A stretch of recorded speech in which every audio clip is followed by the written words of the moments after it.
Si la Iglesia católica es la Iglesia verdadera, ¿por qué ella cambió 2 mandamientos de los 10 mandamientos? ¿Por qué? ¿Y por qué no guarda el sábado?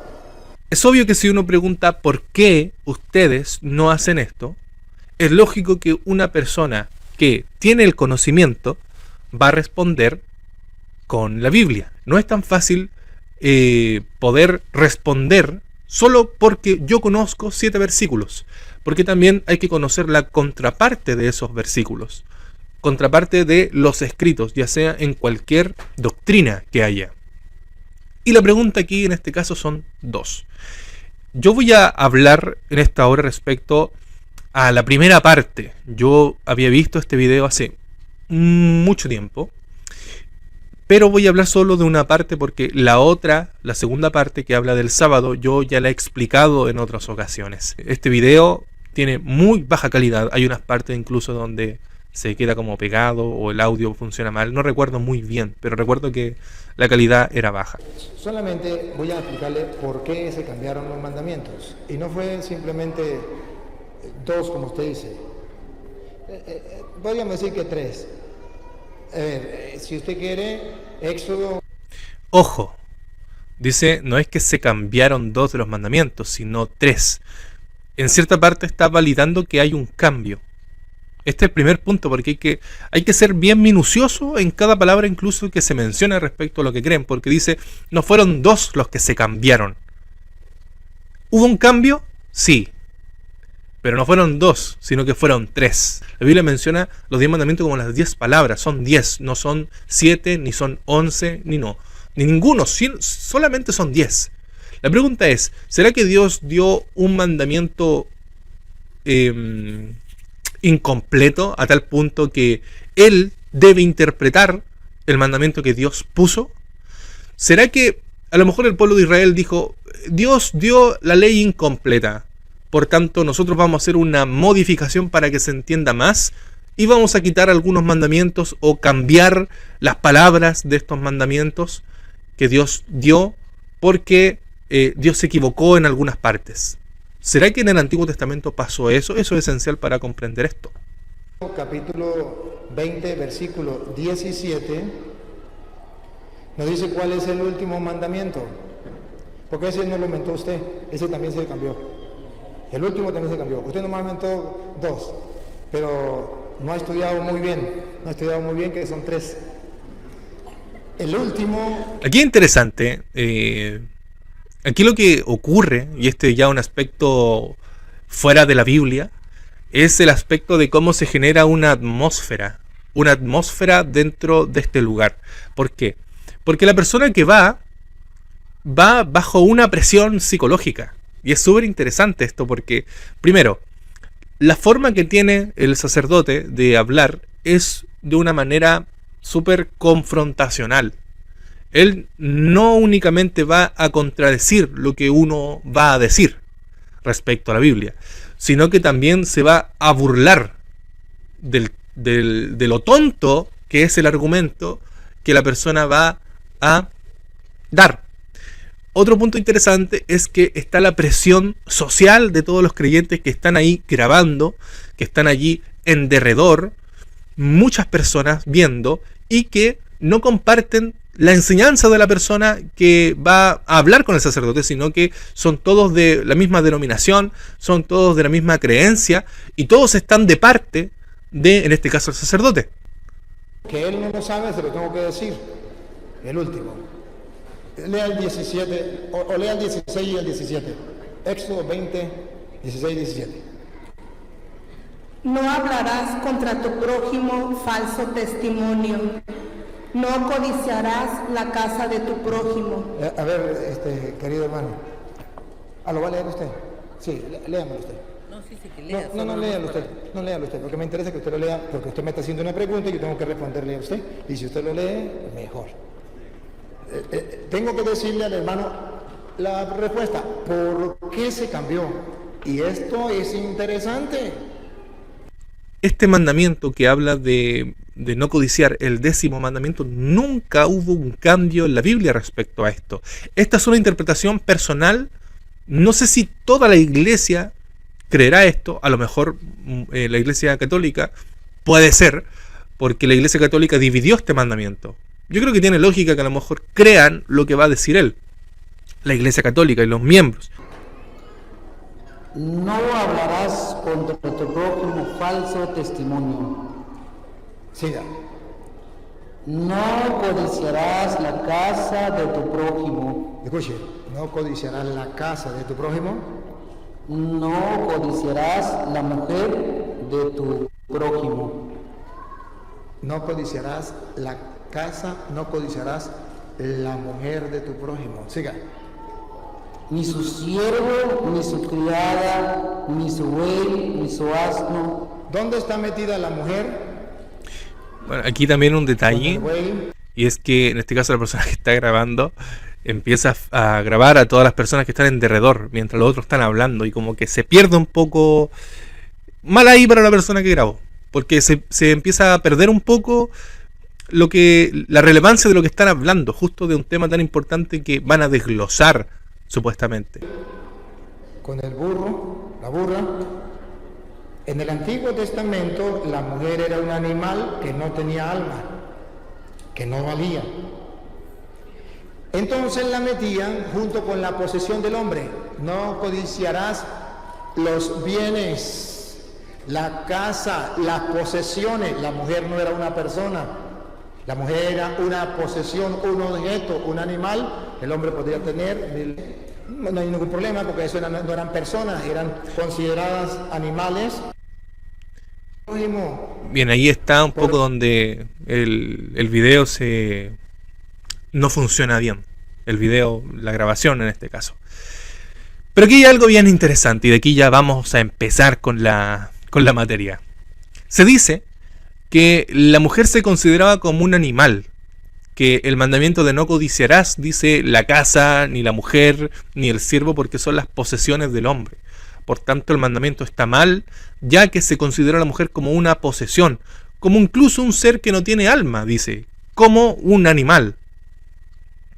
Por eso es que la Iglesia Católica, analizando este versículo, decidió que era mejor dividirlo en no codiciarás los bienes de tu prójimo y no codiciarás la mujer de tu prójimo. ¿Por qué? Porque la mujer era considerada como un bien o una posesión del hombre. Por eso es que el mandamiento Dios lo dio mal. Yo creo que eso es lo que nosotros podamos entender. Dios dio tan mal este mandamiento, y pongamos en que la mujer se consideraba como un animal. Coloquemos que era así. Si la mujer se consideraba como un animal, como una simple posesión, o a lo mejor incluso como un objeto, Dios dio este mandamiento sabiendo eso, y aún así la consideró como tal. No es que sea uno inferior, no es que uno sea como un animal, sino más bien los dos son uno en una igualdad. Por lo tanto, ellos son idóneos, dice la Biblia. La idoneidad tiene que ver con un equilibrio que se mantiene entre el hombre y la mujer. Si la mujer es un animal, y en este caso como una carga porque es una posesión tal vez, desequilibraría la idoneidad que tiene para con el hombre. Por eso digo, si la mujer se consideraría como un animal o se consideraría como un ser sin alma, Dios, sabiendo que se consideraría de esa manera, dio un mandamiento que la incluye igual como un animal, como una posesión, como un bien. Si nosotros leyéramos lo que habla la Biblia o incluso el Antiguo Testamento respecto a la mujer, sobre todo, por ejemplo, la mujer virtuosa, o en los tiempos de los jueces incluso, Débora, incluso cuando en Génesis 2:23 se dice, dijo entonces Adán, esto es ahora hueso de mis huesos y carne de mi carne, será llamada varona porque del varón fue tomada. Entonces dice de que ambos ahora son hueso de sus huesos y carne de su carne, ambos son uno en todo aspecto. Entonces, ¿cómo se puede decir que Dios después dio una ley que tomaba a la mujer como una posesión del hombre? Ahora, un punto interesante también respecto a esto, es un detalle bien interesante porque Esto también lo escribió Moisés, el mismo que escribió en Génesis, que iba a ser ayuda idónea, que ambos en este caso iban a ser uno, hueso de sus huesos, carne de su carne. El mismo que escribe esto es el mismo que recibe de parte de Dios los 10 mandamientos en tablas de piedra, quien también escribe el libro de Éxodo. Entonces, Moisés sabía en este caso cuáles eran los principios y las características de Dios para darlo en el matrimonio. Eso es un punto bien interesante, porque cuando nosotros nos damos cuenta que el mismo que escribió lo que Dios dijo al principio y el mismo que escribió lo que Dios dio en el Sinaí, él tenía claro que el hombre se unía con una que era igual a las facultades mismas que en este caso Adán, o en este caso el hombre. Diferente a los animales, porque por ejemplo, ellos, Adán y Eva, debían señorear sobre los animales, es decir, ellos, por así decirlo, eran los amos de los animales, de todos los animales. El hombre y la mujer debían señorear de todos los animales. Esto es un punto bien interesante con respecto a lo que viene diciendo el sacerdote, porque el sacerdote viene diciendo de que se consideraba en aquellos tiempos a la mujer como un objeto, como un bien material, como una posesión. Sin embargo, siendo la mujer como un animal, y que por eso el mandamiento hay que arreglarlo, encontramos de que desde el principio nunca fue así.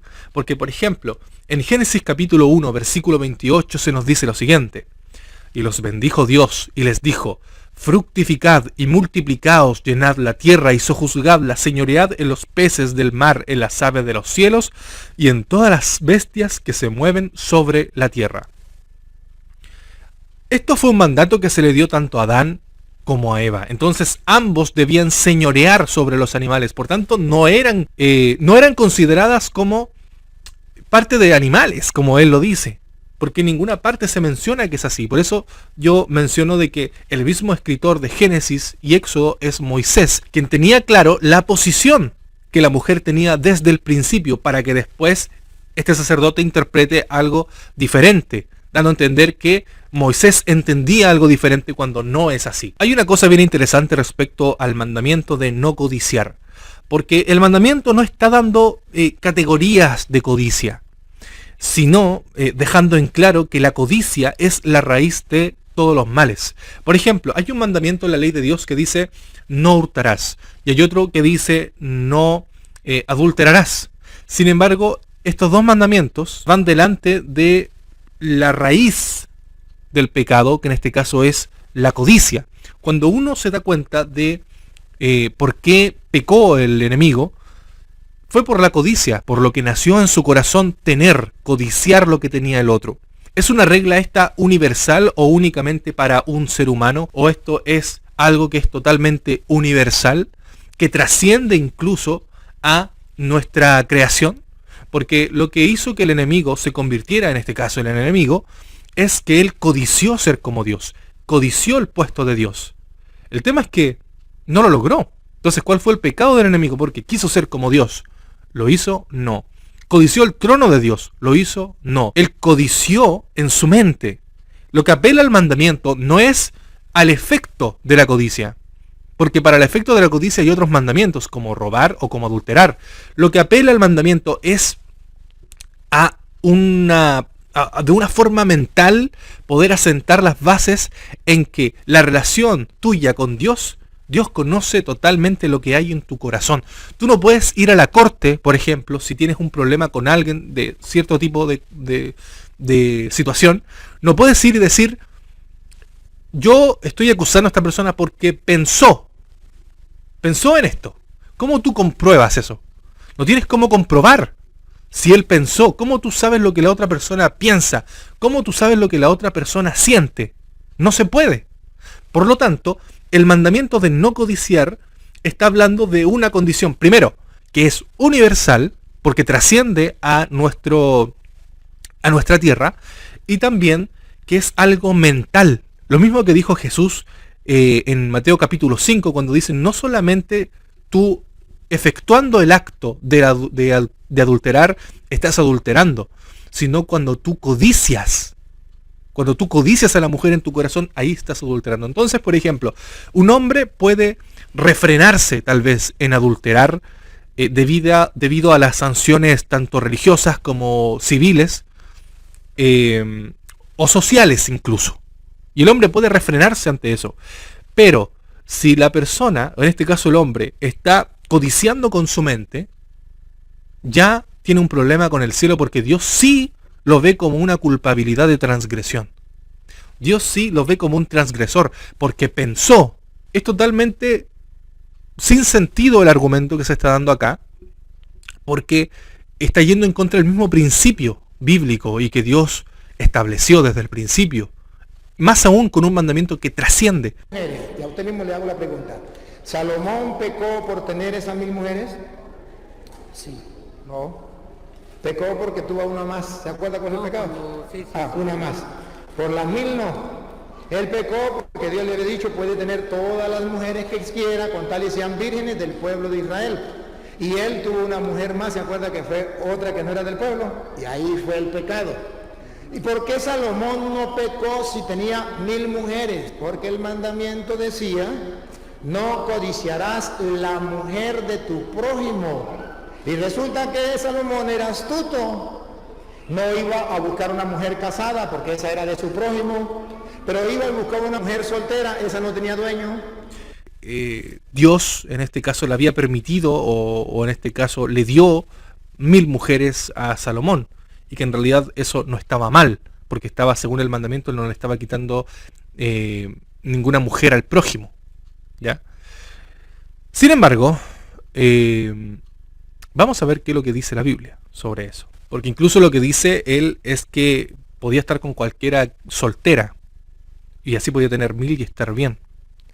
Pero aquí también hay un punto bien interesante, y es que tampoco es el tema de poder tratar en esta hora porque es muy amplio, sobre el tema de la poligamia también, que nosotros conocemos desde el Antiguo Testamento, que hay. Porque una cosa es que hayan situaciones que en la Biblia se registren, como muchas situaciones donde los seres humanos pecaron o hicieron cosas no debidas, y otra cosa es interpretar eso como que Dios está de acuerdo con eso, cosa que no es así. Dios no está de acuerdo con que el hombre tenga 2, 3 mil mujeres, sino solamente una. Pero el tema aquí es que no porque esté registrado en la Biblia significa de que Dios aceptaba lo que ocurría, tanto con Salomón, con David, con quien fuese. Yo quiero ver lo que dice la Biblia aquí en primer libro de Reyes, capítulo 11, versículo 1, donde el título ya comienza diciendo apostasía y dificultades de Salomón. No dice lo que Dios estaba alegre con Salomón, ni las bienaventuranzas de Salomón, ni la alegría que tenía Dios al ver a Salomón con todas las cosas que hizo, sino que habla de la apostasía, la forma en cómo él tuvo de apartarse de Dios y las dificultades que tuvo. Y cómo las tuvo, y aquí se nos va a nombrar cómo. Pero el rey Salomón amó, además de la hija de Faraón, a muchas mujeres extranjeras, a las de Moab, a las de Amón, a las de Edom, a las de Sidón y a las Eteas. Gentes de las cuales Jehová había dicho a los hijos de Israel, no os llegaréis a ellas, ni ellas se llegarán a vosotros, porque ciertamente harán inclinar vuestros corazones tras sus dioses. A estas pues se juntó Salomón, y no solamente se juntó por juntar, sino se juntó con amor. Y aquí está. Fíjense que lo que decía el sacerdote fue de que Salomón, claro, tuvo 1000 mujeres y estaba bien, ¿cierto? Porque estaba cumpliendo el mandamiento, ninguna era casada, eran todas solteras, así que bajo el mandamiento estaba bien. Pero miren lo que dice la Biblia. Tuvo 700 mujeres reinas y 300 concubinas, y sus mujeres desviaron su corazón. Y se enojó Jehová contra Salomón, por cuanto su corazón se había apartado de Jehová de Israel, que se le había aparecido 2 veces. Entonces, el mismo Dios que dijo 2 serán 1, ahora será que dice, bueno, pueden ser 1000. Puede un hombre estar con 1000 o 2000 o 3000, puede hacerlo. Esto que está diciendo el sacerdote es lo mismo que hizo que Salomón se apartara del corazón de Dios y que Dios se enojara por eso. No es que Dios aprobaba esto. Entonces él podía tener 1000 mujeres. El mandamiento se lo permitía. Puede codiciar la mujer que no sea del prójimo, que no tenga... Es lo que está diciendo, si ustedes se fijan en lo que está diciendo, lo que está dando a entender es el por qué el mandamiento debe ser modificado. Porque el mandamiento decía esto, sí, pero Salomón hizo esto otro, y además que solo era para el hombre, no para la mujer, que es lo que va a decir a continuación. Por lo tanto, bajo el mandamiento está bien, y por eso es que al final y como conclusión debe modificarse el mandamiento. Hombre que no tenga esposo. ¿Se acuerda David? David sí pecó. David no pecó porque tuviera muchas mujeres, también tenía muchas mujeres. David pecó porque le quitó la mujer a Uría. ¿Y qué decía el mandamiento? No codiciarás la mujer de tu prójimo. Entonces, ¿qué pasa?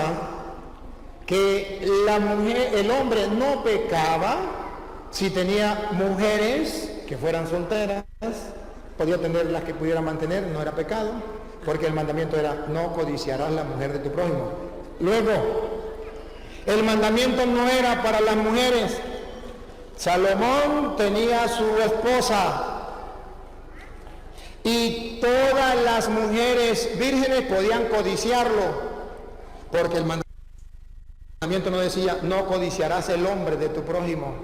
Ya, aquí se cae en una, para mí, una tontera, es un chiste para mí esto, porque dice, claro, el mandamiento dice no codiciarás la mujer de tu prójimo, por tanto, la mujer, el mandamiento no está diciendo que la mujer debe codiciar al hombre, o no codiciarás ni al hombre ni a la mujer, por tanto, el mandamiento únicamente se aplica para el hombre. Es el hombre el que no debe codiciar a una mujer, pero la mujer puede hacer lo que quiera y codiciar a quien quiera. Eso es lo que está diciendo él, y por eso es que el mandamiento había que cambiarlo, por eso es que había que dividirlo, por eso es que había que separarlo. Y yo encuentro que es una literalidad ridícula y sin sentido lo que se está enseñando acá. ¿Por qué? Porque si nosotros nos colocamos así de literales, totalmente literales, como en este caso lo que está diciendo él, vamos a llegar a interpretaciones y conclusiones súper alejadas de la verdad y sin sentido. Porque incluso el mandamiento dice, y si nos colocamos como él, a enseñar como él enseña a las personas que son sus ovejas, nosotros podríamos decir que el mandamiento dice, no codiciarás. No dice, no codiciarán. Por tanto, yo muy bien podría decir, el mandamiento solamente es para una persona, porque dice codiciarás en singular. Diferente es a ustedes no codiciarán o a todos no codiciarán. Por tanto, como está como en singular, al final es como que una persona nomás no puede codiciar. E incluso, cuando Dios comienza a hablar, cuando está dando los mandamientos, dice, yo soy Jehová tu Dios. No dice, yo soy el Dios de ustedes. No dice, yo soy el Dios de vosotros. No, dice, yo soy tu Dios. Y ahí está hablando con Moisés. Entonces yo podría decir, como la interpretación de él, que no codiciarás era solo para Moisés, la persona de Moisés, y que Dios era únicamente Dios de Moisés. Por tanto, ese pacto se hizo únicamente con Moisés y con nadie más, no con el pueblo de Israel. No hay pacto para nadie, ni para ninguna otra persona que no era Moisés. Moisés únicamente tenía que aplicar eso. Incluso Moisés era que no tenía que codiciar, ni adulterar, ni robar, ni matar, etc. Si nosotros nos colocamos literales, vamos a llegar a puntos extremistas totalmente ajenos a la palabra de Dios. Y a mí me llama mucho la atención que la persona que justo esté hablando de esto y hablar de las mujeres y tener tantas mujeres que no es pecado, si no es del prójimo y que etcétera, etcétera, sean al final las personas que enseñan a no, entre ellas en su ministerio sacerdotal, a no estar con mujeres, a casarse, a no casarse y estar solteros para toda la vida, tanto para las monjas como en este caso también para los sacerdotes. A mí me llama mucho la atención eso, porque con ese conocimiento al final, y si no es pecado, bueno, ellos sabrán esa parte. Por eso 1000 mujeres se metieron con Salomón, que era casado, y no pecaron, porque el mandamiento no decía, no codiciarás el hombre, sino la mujer de tu prójimo. Ahora pregunto, ¿usted mantiene ese mandamiento? ¿No lo cambia? Solo respóndeme, ¿sí o no? Y ahorita, el mandamiento es el 10º. No codiciarás la mujer de tu prójimo. O sea, que usted puede meterse con 1000 mujeres, la que sea, con tales no sean casadas, no tengan marido. Ese era el mandamiento. Y que las mujeres solteras, aunque usted esté casado, ellas pueden codiciarlo y acostarse con usted, y eso no es malo, porque el mandamiento no prohíbe codiciar el hombre ajeno. Aquí hay algo interesante, y como dije, aquí hay un tema de una presión social que ocurre, porque después de dar todo este argumento, el sacerdote le coloca dos opciones, únicamente dos opciones, no hay más. Pero las dos son desventajosas para la persona que en este caso está escuchando. Porque un error también es que él fue a preguntar y él va a responder. Y en su respuesta le da dos opciones a elegir. La primera, bajo el peso de la evidencia, ¿estás de acuerdo en que el mandamiento haya sido cambiado o modificado? Después de todo lo que presentó, si dice que no, va a quedar todo el peso de la evidencia que le dijo sobre él, y que en este caso la persona no maneja esta información. Sin embargo, si le dice, sí, estoy de acuerdo en que debía ser modificado, por toda la evidencia, le va a decir, bueno, entonces, yo tenía razón, el sacerdote tenía razón, y tú estás engañado. Y así como muchos otros han salido de la iglesia, tanto evangélica, adventista, de la que sea, para volver a la iglesia católica, así también se haya extendido tal vez una invitación para que volviera esta persona, ya que ha sido engañada, ya que va a estar de acuerdo con el argumento del sacerdote. Entonces, por los dos lados no tiene dónde escapar. ¿Usted está de acuerdo con eso? Con todo el respeto que se merece, hermano, la pregunta era acerca del día santo del Señor, el día... explicar esto otro día, ¿ok? Ok.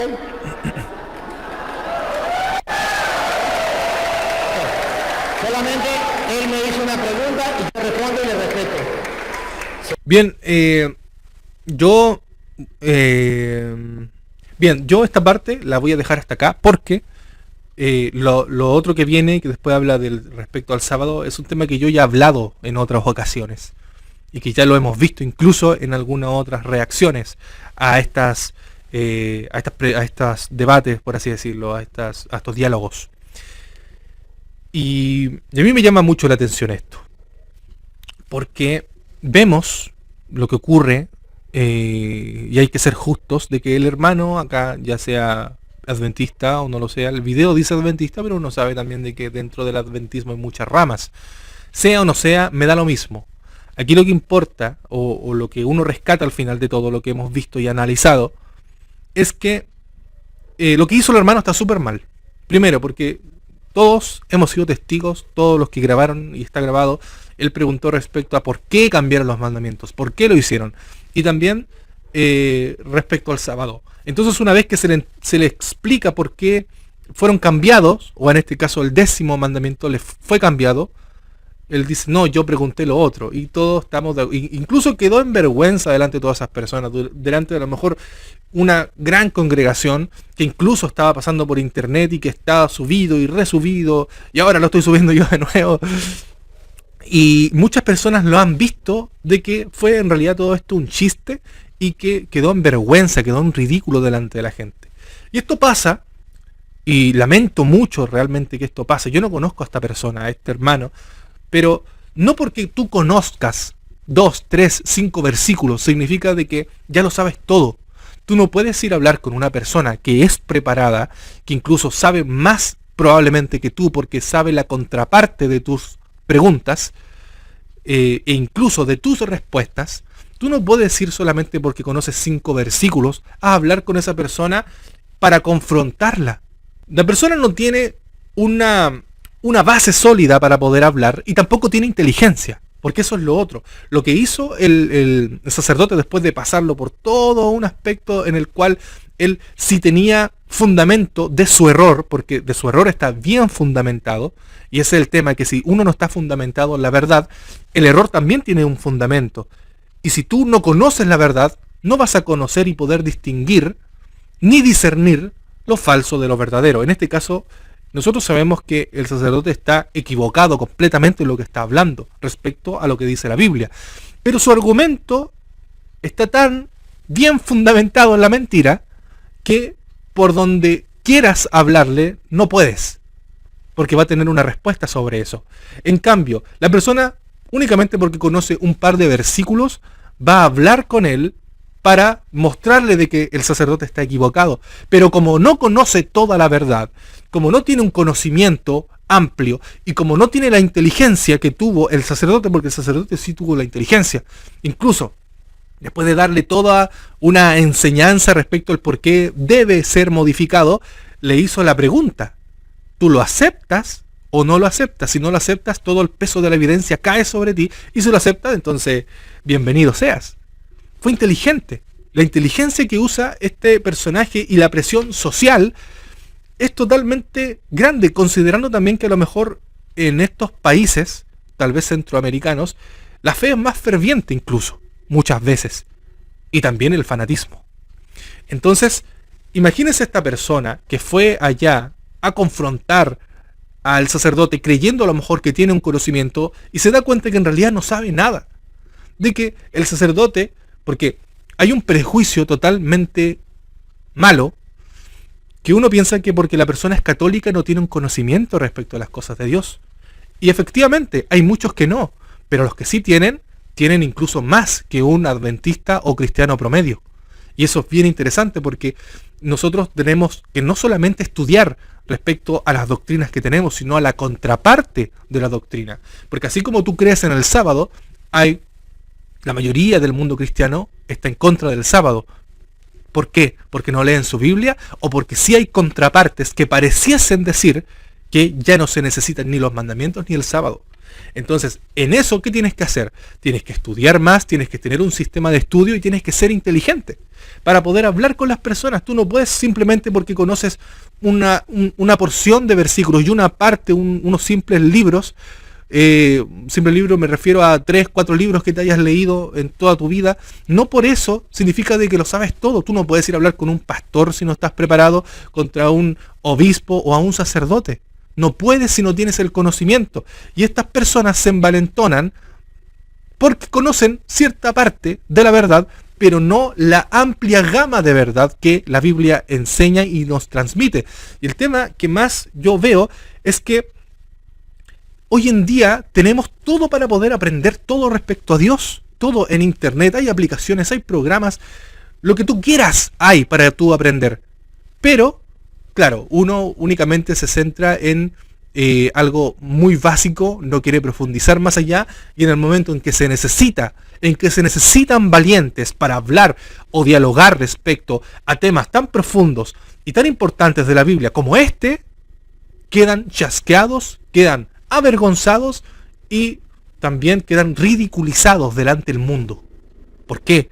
Porque no tuvieron el tiempo de poder seguir con las cosas de Dios, aprendiendo su palabra. Y así nosotros nos damos cuenta que al final una persona no preparada como esta persona, como este hermano, no preparado, que no tiene un conocimiento, que solo porque se sabe algunos versículos respecto al sábado cree que ya lo sabe todo, queda al final en vergüenza. Y no solamente él, sino al final todos aquellos que están bajo el título de adventistas. Entonces este mensaje, deseo que al analizar esto nosotros nos podamos dar cuenta de la situación en la cual estamos. Si tú estás bien, te felicito y espero que sigas adelante, que este conocimiento que tú vas aprendiendo lo puedas utilizar para cuando ocurran estas situaciones donde hay preguntas que te hagan, cuando tú das estudios bíblicos. Hay personas que van a ser evangélicas, hay personas que van a ser católicas, o hay personas a lo mejor que no van a creer en nada y que únicamente vas a tener que utilizar la razón y la inteligencia para mostrar de que sí existe un Dios. Si viene una persona católica, tú tienes que conocer la verdad. Y la verdad va a echar por tierra el error. Aunque sea un sacerdote, aunque sea el mismo papa, aunque sea quien sea, aunque sea un pastor de la denominación que sea, si tú conoces la verdad y también conoces y has estudiado la contraparte de esa verdad que tú profesas tener, no vas a tener problema ni vas a quedar en vergüenza como en este caso ocurre acá. No va a suceder. Pero si tú ni siquiera conoces dónde está Habacuc o el libro de Ageo, ¿qué más quieres? ¿Qué más pides si ni siquiera lo sabes dónde están en la Biblia? Así que bien, deseo que estés donde estés, tengas un buen pasar y que tu vida sea muy bendecida por el Señor.